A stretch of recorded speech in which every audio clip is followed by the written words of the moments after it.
उन लोगों का शुक्रगुजार हूँ जिन्होंने मुझे ना बोला, जिन्होंने मेरी सहायता नहीं की और जिसकी वजह से मैंने अपना सारा काम खुद ही किया। ये कहना था एक साइंटिस्ट का और ये कहानी है उसी जीनियस साइंटिस्ट की, Albert Einstein. Game of mind की सीरीज में अगर अल्बर्ट आइंस्टाइन की कहानी ना हो तो ये सीरीज अधूरी रहेगी। अल्बर्ट आइंस्टाइन अपने समय के बहुत ही प्रतिभाशाली यानी जीनियस इंसान थे। एक ऐसा इंसान जिसने मैथ और साइंस में ऐसा योगदान दिया जिसे बस मुट्ठी भर चंद साइंटिस्ट ही आज तक दे पाए हैं। कुछ लोग मानते हैं कि हम दुनिया को दो भागों में बांट सकते हैं। एक भाग है आइंस्टाइन के पहले की दुनिया और दूसरा भाग है आइंस्टाइन के बाद की दुनिया। और ऐसा मानने के पीछे एक वजह है।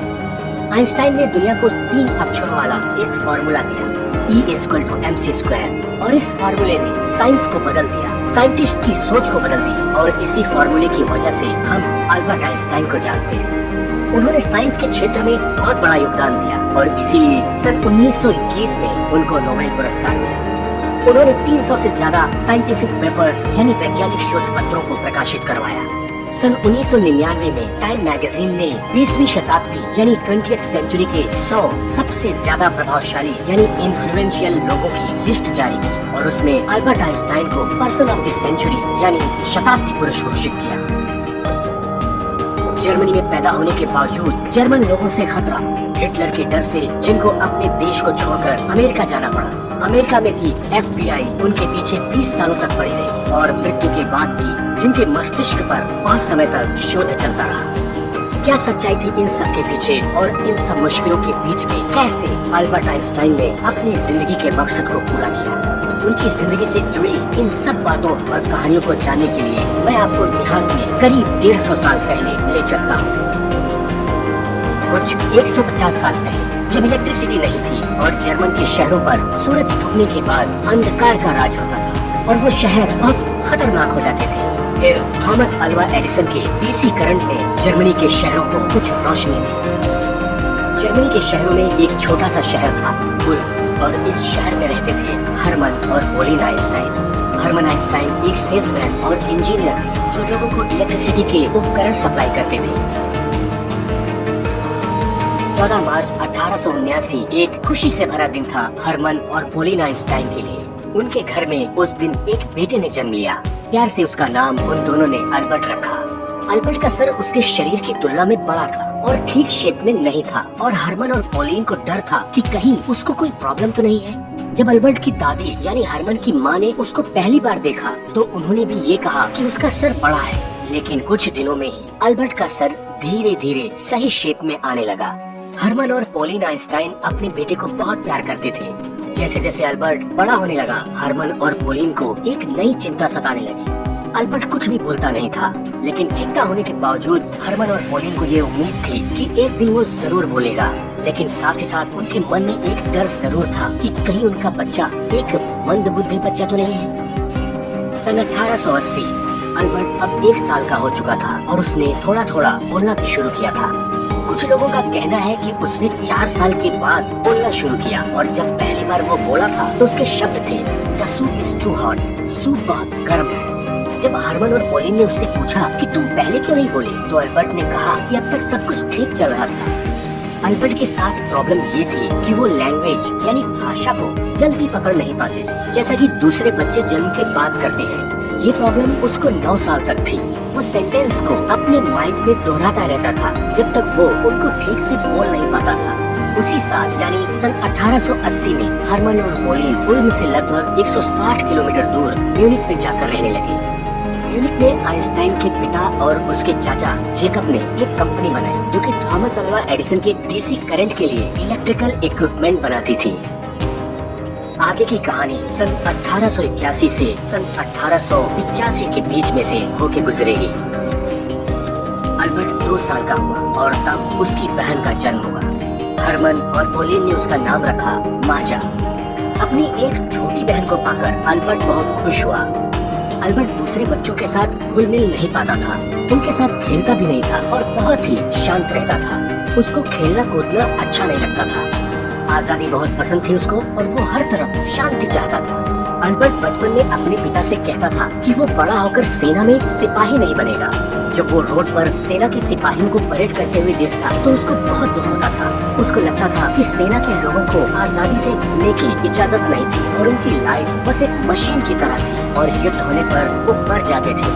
हिंसा और युद्ध से नफरत थी अल्बर्ट को। वो अपने बचपन में या तो अकेले या फिर अपनी बहन माजा के साथ खेलता और उसके खेल भी कुछ इस तरह के होते थे जिससे उसको कुछ सीखने को मिले।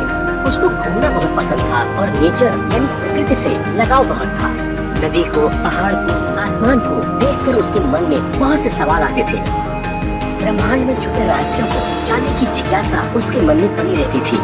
धीरे धीरे ढेर सारे सवालों को लिए अल्बर्ट अब 5 साल का हो गया था और अब तक वो ठीक से बोलने भी लगा था। उसके बर्थडे पर हरमन ने उसको एक चुंबकीय दिक्सूचक यानी मैग्नेटिक कंपास दिया। ऐसा गिफ्ट पाकर अल्बर्ट को बहुत अच्छा लगा। वो मैग्नेटिक कंपास को देखता रहता और सोचता कि इसकी सुई हमेशा नॉर्थ यानी उत्तर की तरफ ही क्यों रहती है। उसको लगता था कि उसमें ऐसा कुछ जरूर होगा जो उसकी सुई को हिलाता है, पर वो मुझे दिखता नहीं। इस तरह के और भी सवाल अल्बर्ट के माइंड में आते रहते थे। कहानी अब 1885 से 1888 के बीच में से गुजरेगी। अल्बर्ट के 5 साल पूरा करने के बाद उसका एडमिशन म्यूनिक के एक कैथोलिक प्राइमरी स्कूल में करवा दिया गया। उसकी माँ पोलिन को म्यूजिक बहुत पसंद था और वो पियानो बहुत अच्छा बजाती थी।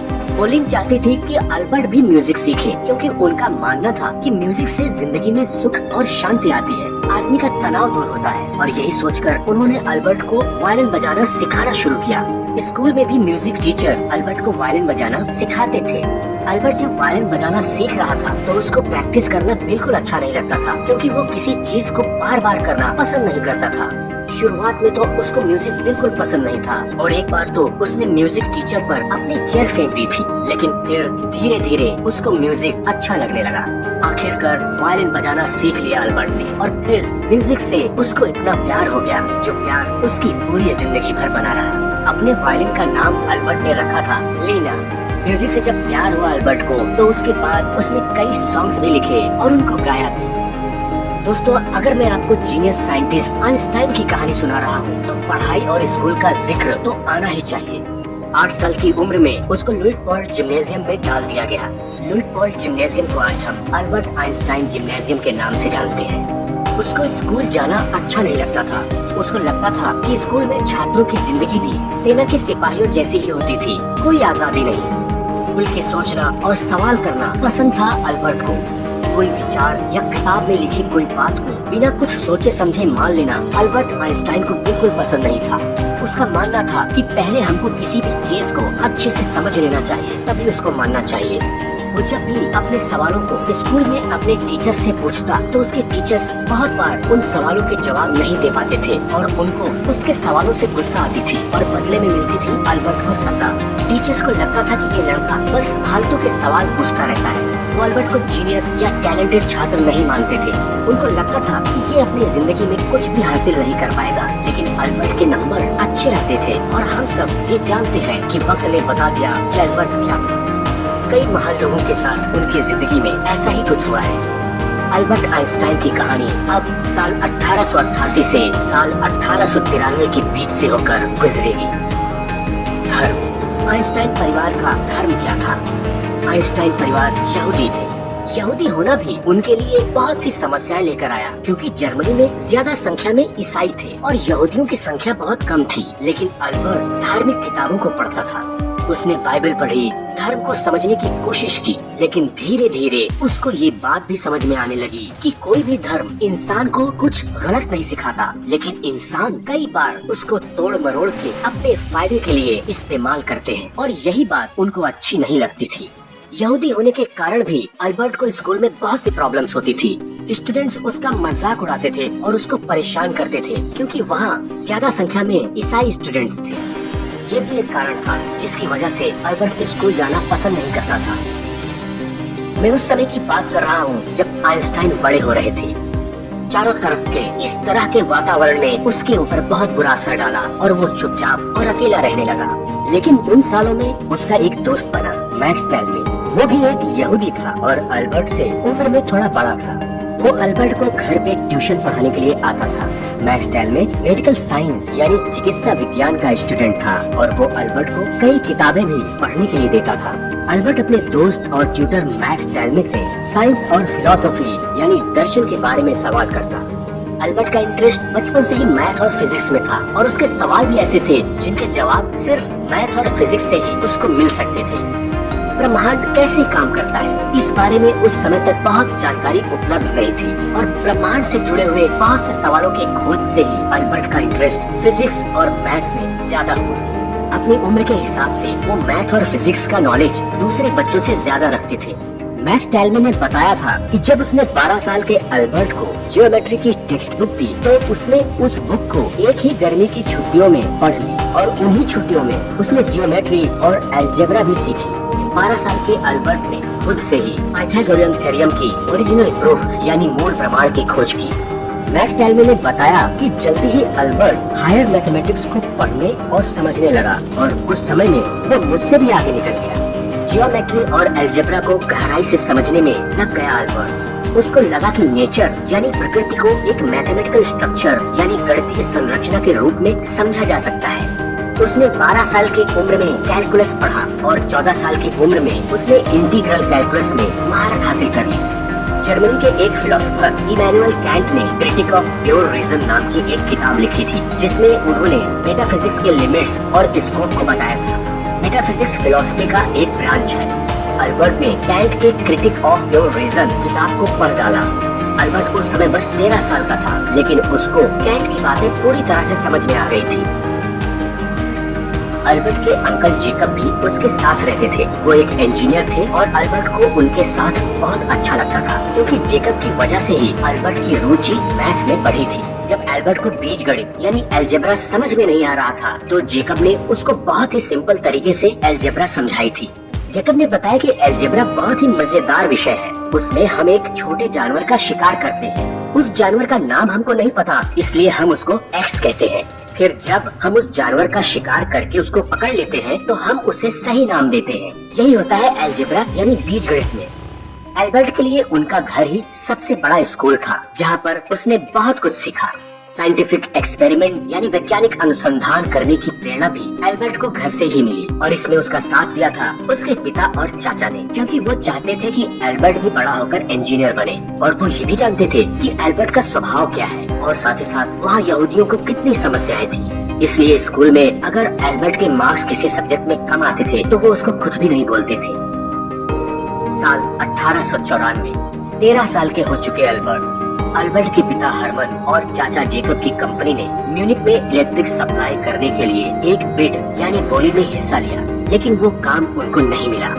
उनके पास इतना पैसा नहीं था जिससे वो डायरेक्ट करंट यानी डीसी के उपकरणों को अल्टरनेटिंग करंट यानी एसी के मुताबिक बदल सके।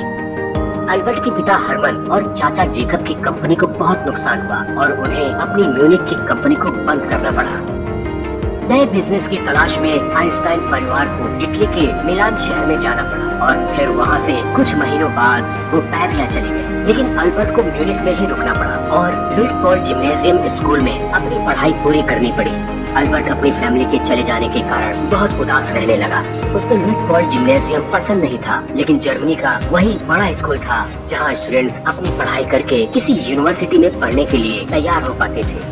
अल्बर्ट के पिता चाहते थे कि वो इलेक्ट्रिकल इंजीनियरिंग में डिग्री हासिल करे, लेकिन लुइसबर्ग जिम्नेजियम स्कूल में पढ़ते हुए एक बार अल्बर्ट स्कूल अथॉरिटीज से भिड़ गए और उन्होंने स्कूल के टीचिंग मेथड का कड़ा विरोध किया। अल्बर्ट कहता था कि यहाँ पर हमको सिर्फ रटाया जाता है, हमारी क्रिएटिव थॉट और किसी चीज को सही ढंग से सीखने के लिए कोई कुछ नहीं सोचता।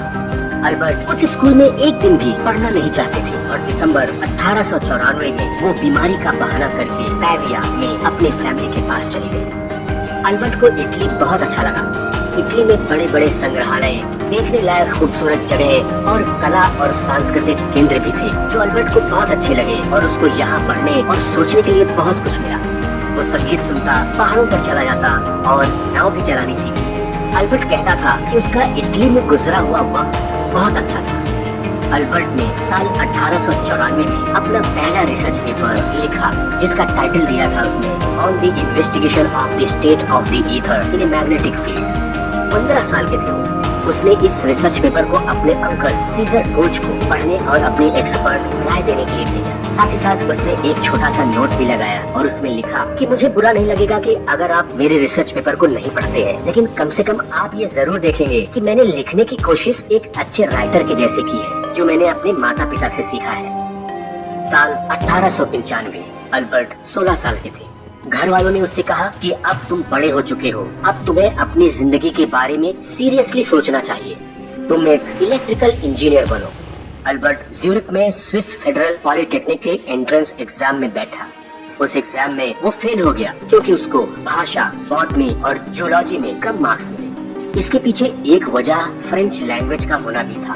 अल्बर्ट को तब तक बहुत ज्यादा फ्रेंच नहीं आती थी, लेकिन उसके मार्क्स फिजिक्स और मैथमेटिक्स में अच्छे आए। स्विस फेडरल पॉलिटेक्निक के प्रिंसिपल ने अल्बर्ट को सलाह दी कि तुमने मैथ्स और फिजिक्स में अच्छे मार्क्स लाए हैं, इसलिए अगर तुम स्विट्जरलैंड के आराउ जगह में स्थित आर्गोवियन कॉन्टिनेंटल स्कूल में 1 साल की पढ़ाई करो तो तुम इस एग्जाम को जरूर पास कर लोगे।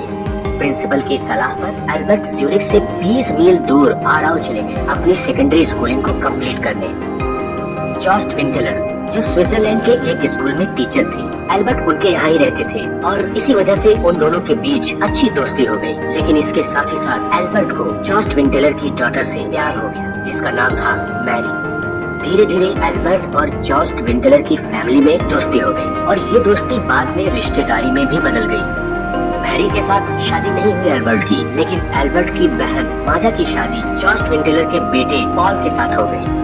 अल्बर्ट की जिंदगी का ये वो समय था जब फिजिक्स में उनका इंटरेस्ट और गहरा हो चुका था। पढ़ने के लिए बहुत कुछ था वहाँ पर उनके पास और अच्छे टीचर्स भी थे। अल्बर्ट स्कूल की लेबोरेटरी में कई एक्सपेरिमेंट करते। वो सोचते थे कि क्या मैं रोशनी के किरण को पकड़ सकता हूँ। अल्बर्ट खुद से यही प्रश्न पूछते थे और बाद में इसी प्रश्न ने उनके रिलेटिविटी यानी सापेक्षता के सिद्धांत को जन्म दिया था। साल 1896 में अपने पिता से अप्रूवल लेकर जर्मन किंगडम ऑफ वुटेम्बर्ग अपनी नागरिकता यानी सिटीजनशिप छोड़ दी ताकि उनको सेना में न भेज दिया जाए और सितंबर 1896 में उन्होंने अपनी सेकेंडरी स्कूल की पढ़ाई अच्छे ग्रेड्स के साथ पास की और इसके बाद वो वापस आए और ज्यूरिख पॉलिटेक्निक में एडमिशन लिया। अल्बर्ट को प्यार हुआ था मैरी विंटलर से, जो उनसे 1 साल बड़ी थी। वो वोल्फ्सबर्ग स्विट्जरलैंड चली गई एक टीचर बनकर।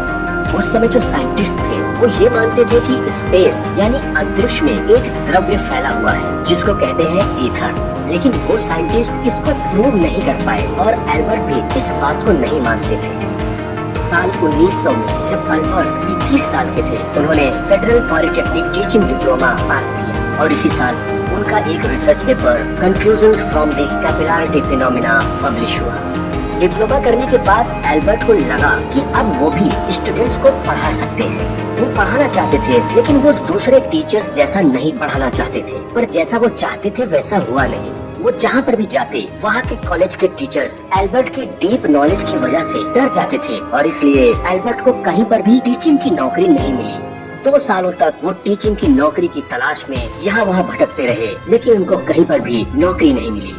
बहुत फ्रस्ट्रेट हुए उन दिनों अल्बर्ट, लेकिन इसी बीच साल 1901 में अल्बर्ट को स्विस की सिटीजनशिप मिल गई और फिर साल 1902 में जब वो 23 साल के थे, उनको स्विट्जरलैंड की कैपिटल बर्न में federal office for intellectual property यानी स्विस पेटेंट ऑफिस में एक असिस्टेंट एग्जामिनर लेवल 3 की नौकरी मिल गई। इस नौकरी को करते हुए अल्बर्ट को अपने रिसर्च पेपर्स पर काम करने और उनको पब्लिश करने का बहुत समय मिला। ये जॉब उनके लिए बहुत अच्छी थी क्योंकि उनको ऑफिस में बस कुछ ही घंटों का काम रहता था और वो अपना बाकी समय लिखने और रिसर्च करने में लगा पाते थे। वो पेटेंट ऑफिस में काम करते थे, इसलिए वहाँ पर आने वाले बहुत से पेटेंट एप्लीकेशंस को वो अच्छे से पढ़ते थे। पेटेंट ऑफिस में भी अल्बर्ट का काम अच्छा था और इसलिए वो वहाँ पर परमानेंट हो गए। अब ये कहानी आगे बढ़ेगी और गुजरेगी साल 1902 से साल 1905 के बीच में। पेटेंट ऑफिस में काम करते हुए अल्बर्ट ने डॉक्टरेट की डिग्री पाने के लिए कड़ी मेहनत करना शुरू किया और 30 अप्रैल 1905 में उन्होंने अपनी थीसिस कंप्लीट करके यूनिवर्सिटी ऑफ ज्यूरिख से पीएचडी की डिग्री हासिल की। जब अल्बर्ट आइंस्टाइन ज्यूरिख पॉलिटेक्निक में स्टडी कर रहे थे तो उनके साथ उनकी एक फेलो स्टूडेंट थी, मिलेवा मैरिज।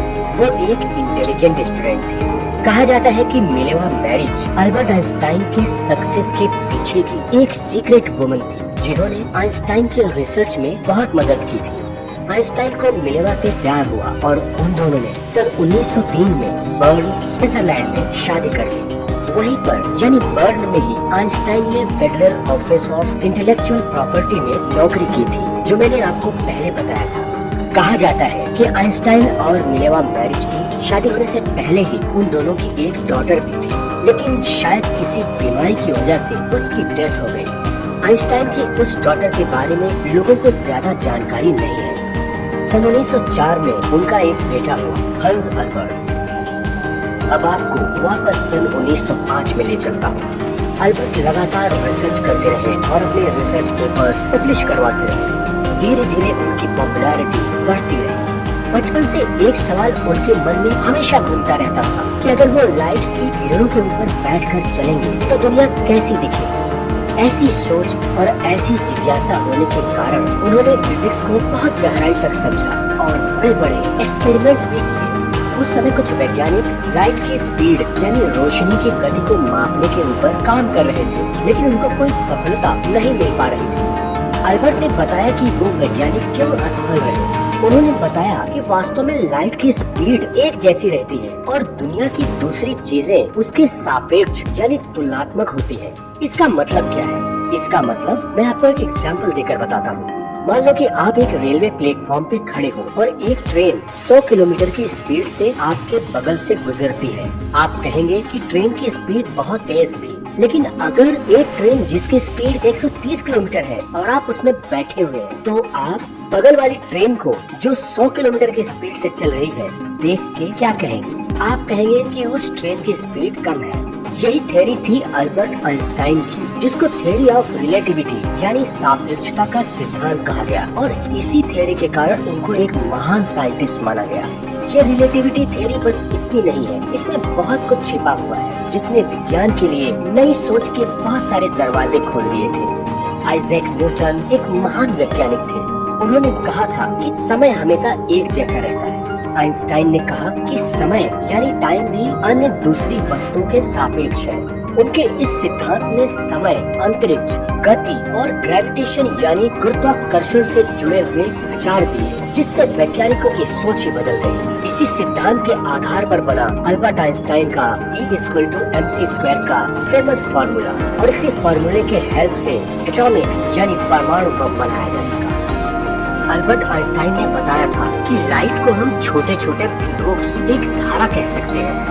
इसी के कारण इलेक्ट्रिक आई यानी विद्युत नेत्र की बुनियाद रखी गई, और इसी के कारण टेलीविजन, ध्वनि चलचित्र यानी टॉकी और दूसरे रिसर्च वर्क साइंटिस्ट ने पूरे किए थे। 1908 तक वो बहुत ही फेमस साइंटिस्ट बन गए थे और उनको यूनिवर्सिटी ऑफ बर्न में एक लेक्चरर की तरह अपॉइंट कर लिया गया। आइंस्टाइन बर्न में सन 1909 तक रहे।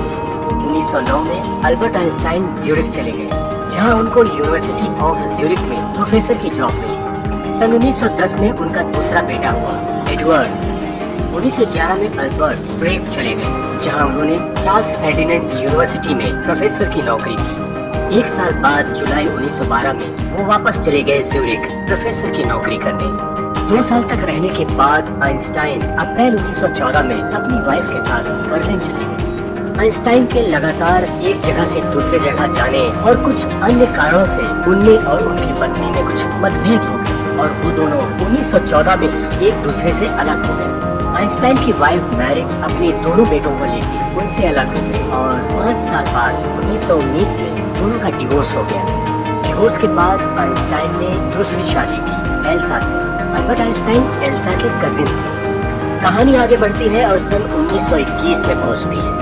अब अल्बर्ट 42 साल था। 2 अप्रैल 1921 को आइंस्टाइन ने पहली बार अमेरिका में न्यूयॉर्क सिटी में कदम रखा। उनको वहां पर कोलंबिया यूनिवर्सिटी और प्रिंसटन यूनिवर्सिटी में लेक्चर्स देने के लिए बुलाया गया था। 1922 में उनको फिजिक्स में नोबेल पुरस्कार मिला। वो प्राइज उनको मिला था उनके थ्योरेटिकल फिजिक्स और खासकर लॉ ऑफ फोटोइलेक्ट्रिक इफेक्ट के ऊपर उनकी खोज पर। आइंस्टाइन ने नोबेल प्राइज मनी को अपनी पूर्व पत्नी मिलेवा मैरिज को दे दिया ताकि उनके दोनों बेटों की परवरिश अच्छे से हो सके। दिसंबर 1930 में आइंस्टाइन ने दूसरी बार अमेरिका में कदम रखा, कैलिफोर्निया इंस्टीट्यूट ऑफ टेक्नोलॉजी में एक रिसर्च फेलो बनकर काम करने के लिए। सन 1933 जर्मनी में हिटलर बहुत ताकतवर हो चुका था। 1933 में आइंस्टाइन के बर्लिन वाले अपार्टमेंट पर नाजियों ने 2 बार रेड डाली। यहाँ तक कि नाजियों ने आइंस्टाइन की फोटो को जगह जगह पर चिपकाया और उनके सर पर $5000 का इनाम रखा और साथ ही साथ ये भी लिखा कि ये वो शख्स है जिसको अभी तक फांसी पे नहीं लटकाया जा सका है। आइंस्टाइन एक यहूदी थे और उस समय जर्मन के गवर्नमेंट ने जो नया लॉ पास किया उसके अनुसार यहूदियों को कोई भी गवर्नमेंट की पोस्ट नहीं दी जा सकती थी, यहाँ तक कि वो यूनिवर्सिटी में भी नहीं पढ़ा सकते थे। हजारों यहूदी वैज्ञानिकों को उनकी यूनिवर्सिटी की नौकरी छोड़ने के लिए कहा गया और उन सारी जगहों से उनके नाम हटा दिए गए जहाँ पर वो नौकरी कर रहे थे। आइंस्टाइन को जर्मनी में रहना खतरे से खाली न लगा, इसलिए उन्होंने जर्मनी छोड़ने का फैसला किया। अमेरिका में आइंस्टाइन को अपने यहाँ रहने का इनविटेशन मिला और फिर सन 1933 में आइंस्टाइन ने जर्मनी छोड़ दिया। हालांकि 7 सालों के बाद आइंस्टाइन को अमेरिका की सिटीजनशिप मिल गई थी, लेकिन अमेरिका में भी उनके शुरुआती दिन बहुत अच्छे नहीं गुजरे। अमेरिका में भी FBI उनके पीछे पड़ी रही। FBI को लगता था कि आइंस्टाइन एक डबल एजेंट है। उनको लगता था कि जर्मनी का होने के कारण हो सकता है कि आइंस्टाइन एक जासूस बनकर अमेरिका में आए। जब फ्रीडम ऑफ इंफॉर्मेशन एक्ट के तहत FBI ने अपनी इन्वेस्टिगेशन की रिपोर्ट पब्लिक के सामने रखी तो लोगों को ये पता चला कि उन्होंने आइंस्टाइन के ऊपर 177 पेजों की एक रिपोर्ट बनाई थी, जिस रिपोर्ट में FBI ने ये शक जाहिर किया था कि आइंस्टाइन बहुत खतरनाक व्यक्ति हो सकते हैं। 1933 के बाद लगभग 22 सालों तक, यहाँ तक कि अमेरिका की सिटीजनशिप मिलने के बाद भी FBI आइंस्टाइन पर लगातार नजर रखी थी।